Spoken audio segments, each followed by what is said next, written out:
दोस्तों, गावन बकरियों में होने वाली बहुत ही विकट समस्या है जिसमें बकरी बिल्कुल न्यूरोलॉजिकल सिम्टम देती है, खड़ी नहीं हो पाती है या गोल गोल घूमना शुरू कर देती है या फिर वो आसमान की तरफ देखती है। ये बीमारी कॉमन है प्रेग्नेंट बकरियों में जिनमें ट्रिपलेट्स और डुप्लेट होते हैं।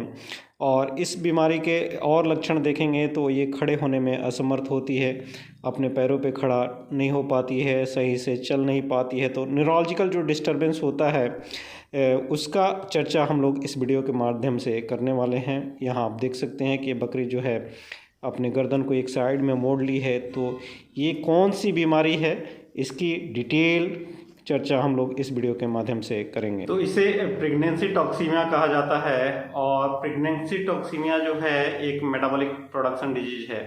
इस वीडियो में मैं डिस्कस करूंगा कि इसके कारण क्या है, ताकि जो बकरी पालक लोग हैं वो इसका प्रिवेंशन कर सके, यानी कि इससे इस बीमारी को होने से पहले ही बचा सके। फिर इसका हम बताएंगे कि इसके लक्षण क्या हैं, जिसके बेसिस पे आप इसको पहचान पाएंगे कि हाँ हमारे बकरी के साथ ये समस्या हो रही है, और फिर उसका बेहतर से बेहतर इलाज किस तरह से किया जा सकता है। इस चीज़ की डिटेल में चर्चा हम लोग इस वीडियो के माध्यम से करने वाले हैं। तो सबसे पहले मैं बता दूं कि जो प्रेगनेंसी टॉक्सीमिया है, नाम जैसे है, हालांकि बाहर का कोई जहर इसमें नहीं आता है। ये नाम अपने आप में बताता है कि जो भी गोट होंगी वो प्रेग्नेंट होंगी, और प्रेग्नेंट गोट में ही ये होता है। प्रेग्नेंट गोट में भी जो आखिरी का समय होता है प्रेगनेंसी का, यानी कि आखिरी के 6 हफ्ते जो होते हैं वो क्रूशियल होते हैं। उस पीरियड में ये समस्या ज़्यादा देखने को मिलती है। और अगर आप देखेंगे 130 से 140 दिन की प्रेगनेंसी जब हो जाती है उसके बाद प्रेगनेंसी टॉक्सीमिया के केसेस बहुत देखने को मिलते हैं। होता भी यही है, आखिरी का जब 6 हफ्ता रह जाता है तब लगभग फीटस का जो डेवलपमेंट है वो 80% होता है। तो उस समय फीटस जो है, उसका बच्चा जो है, उसको बहुत ज़्यादा एनर्जी की रिक्वायरमेंट होती है। अगर कहें तो एक बच्चे के डेवलपमेंट के लिए पर डे लगभग 40 ग्राम ग्लूकोज की रिक्वायरमेंट होती है। तो अगर मान लीजिए कि डुप्लेट है या ट्रिपलेट है, उसके पेट में 3 बच्चे हैं, तो वहाँ पे 120 ग्राम तो सिर्फ उसके बच्चे को ही ग्लूकोज चाहिए होता है। लेकिन ये ग्लूकोज कहाँ से आएगा? एक्चुअली होता ये है कि एक बॉडी डिमांड जो है वो सिर्फ लीवर में ग्लूकोज का कन्वर्सन होता है और लीवर में ग्लूकोज की सिंथेसिस होती है। लेकिन जब ट्रू ग्लूकोज अवेलेबल नहीं होता है, रूमिनेंट्स में अगर हम लोग बात करें तो ग्लूकोज का जो सोर्स है वो प्रोपियोनिक एसिड है, और प्रोपियोनिक एसिड जनरली सप्लाई करता है ग्लूकोज को, लीवर में वो कन्वर्ट होता है ग्लूकोज में, और फिर वहाँ से ब्लड ग्लूकोज लेवल में जाता है और वहाँ पे जो बच्चा है वहाँ से ग्लूकोज लेता है। लेकिन जब डिमांड ज़्यादा हो जाती है और उसका इनपुट कम होता है, यानी कि वो ले कम रही है, उसके पास ग्लूकोज की अवेलेबिलिटी कम है, उस कंडीशन में वहाँ पे जो बॉडी फैट है वो मोबिलाइज होने लग जाता है। और जब बॉडी फैट मोबिलाइज होता है तो वहाँ से टॉक्सिन प्रोड्यूस होता है जिसे बीटा हाइड्रोक्सीब्यूटारेट कहते हैं। और बॉडी फैट मोबिलाइज होने के साथ साथ बीटा हाइड्रोक्सीब्यूटारेट की प्रोडक्शन बहुत ज़्यादा हो जाती है, जिसे कीटोन बॉडी कहते हैं। इसके साथ साथ ये फैट जो है बॉडी का वो जा कर के लीवर पे डिपॉजिट होना शुरू हो जाता है, और एनिमल जो है फिर खाना पीना छोड़ देता है, और अल्टीमेटली एक साइकिल से चलती है जिसके चलते जो एनिमल है एक घेरे में आ जाता है, और वहाँ पे उसको एक तरह से कह लीजिए कि ग्लूकोज की डेफिशिएंसी होने लग जाती है। खुद के लिए उसका ब्रेन को ग्लूकोज जो चाहिए वो नहीं मिल पाता है, और जब ब्रेन को ग्लूकोज नहीं मिलता है तो न्यूरोलॉजिकल सिम्टम्स आते हैं, नर्वस सिम्टम आते हैं, और फिर जो एनिमल है इस तरह के सिम्टम रिवील करता है। तो बकरियों में एडवांस प्रेगनेंसी है, खास करके जिनमें डुप्लेट या ट्रिपलेट पैदा करती हैं, उनमें प्रेगनेंसी टॉक्सीमिया होने की संभावना बहुत ज़्यादा रहती है। तो किन बकरियों में ये ज़्यादा होती है ये भी आपको जान लेना चाहिए। अगर आप बकरी पालक हैं तो आपको या तो ओवर फैटी बकरी है, बहुत ज़्यादा मोटी बकरी है, या बहुत ही कमज़ोर बकरी है, दोनों ही केस में आपको प्रेगनेंसी टॉक्सीमिया होने की संभावना बहुत ज़्यादा रहती है। तो आपको बकरी का जो बॉडी स्कोर है वो ना तो ओवर फैटी होना चाहिए, ना ही बहुत लीन होना चाहिए। तो अगर आप एडवांस स्टेज की प्रेगनेंसी को मेंटेन करना चाहते हैं तो वहाँ पे इसको आपको विशेष ध्यान रखना पड़ेगा। जो दूसरी बार या तीसरी बार बच्चा देने वाली बकरियां हैं उनको आपको प्रेगनेंसी टॉक्सिमिया से अगर बचाना है तो उनका बॉडी कंडीशन का ध्यान रखना होगा। साथ ही साथ जैसे मैं बता रहा था कि आखिर के समय में जो ग्लूकोज का रिक्वायरमेंट है उसको आपको अवेलेबल कराना होगा। तो ग्लूकोज की रिक्वायरमेंट पूरा करने के लिए आप या तो कंसंट्रेट डाइट में बढ़ा दीजिए, 100 से 150 ग्राम दलिया या दाना आपको एडवांस प्रेगनेंसी में आखिरी के 6 हफ्तों में देना होगा। तो उससे भी ग्लूकोज की जो रिक्वायरमेंट है वो पूरी हो जाती है। अगर ऐसा आप नहीं कर पा रहे हैं, क्योंकि होता भी यही है कि जब बकरी प्रेगनेंसी टॉक्सीमिया में आ जाती है तो दाना खाना छोड़ देती है, सिर्फ सूखे पत्ते खाती है, तो उस समय आप दाना नहीं खिला सकते हैं। तो ऐसे सोर्स ऑफ जो एनर्जी हैं जिसे प्रोपिलीन ग्लाइकॉल कहते हैं, जो एनर्जी के सोर्स सिरप आते हैं, उनको भी आप एज ए प्रिवेंटिव इस्तेमाल कर सकते हैं। और वहाँ पे आप 60 ml दिन में 2 बार बकरी को देंगे और प्रेगनेंसी तक देते हैं तो वहाँ पे उसको एनर्जी की जो डेफिसिट है वो पूरी हो जाती है और वहाँ पे प्रेगनेंसी टॉक्सिमिया डेवलप नहीं होता है। दूसरा, इसमें एक चीज़ और ध्यान देने वाली बात है, जब भी हाइपोग्लाइसीमिया होता है या प्रेगनेंसी टॉक्सिमिया होता है वहाँ पे लो लेवल ऑफ कैल्शियम भी किसी न किसी तरह से इन्वॉल्व होता है। तो कैल्शियम जो है ग्लूकोनियोजेनेसिस लीवर में जो होता है उसमें हेल्प करता है। तो अगर लो कैल्शियम रहेगा तो भी एनिमल को प्रेगनेंसी टॉक्सिमिया होने की संभावना बढ़ जाती है। तो बड़े रूमिनेंट जो डेयरी कैटल हैं या बफलो हैं उनमें हम लोग कहते हैं कि आखिरी समय में ओरली कैल्शियम नहीं देना है, लेकिन बकरियों में आपको कैल्शियम ओरली भी देना होता है, क्योंकि यहाँ मिल्क प्रोडक्टिविटी इंपॉर्टेंट नहीं होती है, फीटस का डेवलपमेंट है, उसके बच्चे का डेवलपमेंट है। तो जब वो ग्रोथ करेगा तो उसकी हड्डियाँ बढ़ रही होंगी, तो उसके लिए भी कैल्शियम की रिक्वायरमेंट होती है।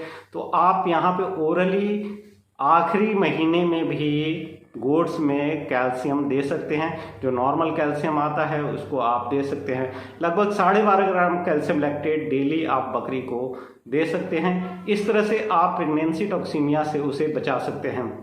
अब आते हैं सिम्टम का। तो सिम्टम की अगर बात करें हम लोग तो पहला जो अर्ली सिम्टम होता है प्रेगनेंसी टॉक्सिमिया में, पहला लक्षण जो आता है उसमें आप देखेंगे कि जो बकरी है, एक तो एडवांस स्टेज की प्रेगनेंसी होगी, वो थकी थकी सी रहती है, या तो ज़्यादा देर बैठी रहती है या हर्ड में वो अकेले खड़ी रहती है। तो ये अपने आप में अर्ली साइन इंडिकेट करता है। या उसमें सेलेक्टिव एनोरेक्सिया होता है। एनोरेक्सिया का मतलब होता है कि उसको भूख नहीं है, चारा नहीं खाना चाहती है, लेकिन सेलेक्टिव एनोरेक्सिया का मतलब होता है कि कुछ चीज़ें खाती है और कुछ चीज़ें नहीं खाती है। तो जैसे मैं बता रहा था कि प्रेगनेंसी टॉक्सिमिया जब भी होगा तो दलिया नहीं खाएगी, अनाज नहीं खाएगी, लेकिन सूखे पत्ते और सूखे चारे को वो खा लेती है। तो सेलेक्टिव एनोरेक्सिया अगर आपको बकरी में दिख रहा है, डल दिख रही है, उसका बॉडी टेम्परेचर थोड़ा लोअर साइड में दिख रहा है, डिस्कम्फर्ट में लग रही है, तो आपको सस्पेक्ट करना चाहिए कि उसमें प्रेगनेंसी टॉक्सिमिया है।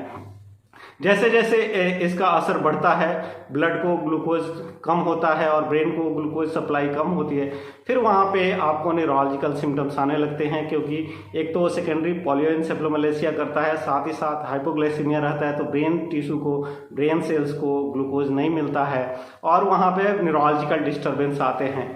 तो न्यूरोलॉजिकल डिस्टर्बेंस में अगर आप देखेंगे तो इनिशियली जब पॉलियोएन्सेफेलोमलेसिया वाला साइड रहेगा तो अपने गर्दन को ऊपर उठाती है और आसमान में देखती है, जिसे तारा गिनना कहते हैं, यानी कि तारों की तरफ वो देखती है। तो ये टिपिकल इंडिकेटर है कि वो उसमें प्रेगनेंसी टॉक्सिमिया हो सकता है अगर एडवांस स्टेज ऑफ प्रेगनेंसी है। तो इसी तरह से उसमें सर्कलिंग मूवमेंट भी आ सकता है, क्योंकि कीटोसिस जब रहता है तो न्यूरोलॉजिकल डिस्टर्बेंस में एक सर्कल में वो गोल गोल घूमना शुरू कर देती है। तो ये भी एक साइन है जिसके बेसिस पे आप डायग्नोस कर सकते हैं कि इसमें प्रेगनेंसी टॉक्सिमिया होगा।